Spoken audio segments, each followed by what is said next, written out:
Ibrahim from the UK. Assalamu alaikum, Sheikh. Samtullah.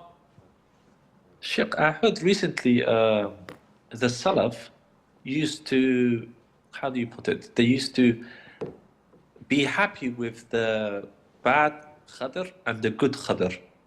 And What is that?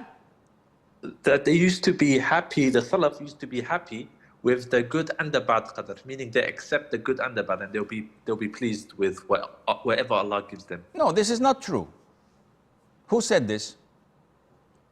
I was watching it on YouTube. Akhi, there is a difference between being happy with a bad qadar, which is the death of your son, the death of your mom, the death of your father.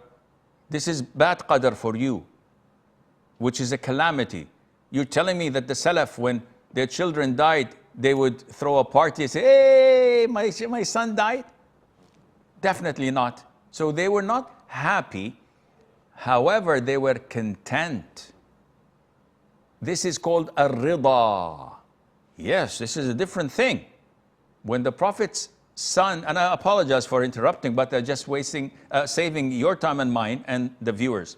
When the Prophet's son, Ibrahim, died, and he was an infant, and he was the only male child, the only male offspring that the Prophet had at the time, ﷺ, when he was like 62 years of age. So he was very happy to have him, as the idol worshippers were always mocking the Prophet ﷺ for not having a male offspring that would carry his name. And they used to call him Al-Abtar, the one who's cut off.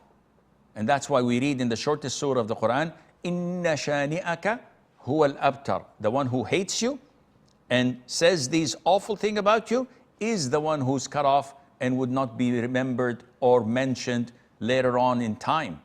And this is a prophecy that is fulfilled till date. No one remembers Abu Jahl or Umayyah ibn Khalaf or Utbah ibn Rabi'a, Shayba ibn Rabi'a, and the likes. Nobody knows who they are or calls their names.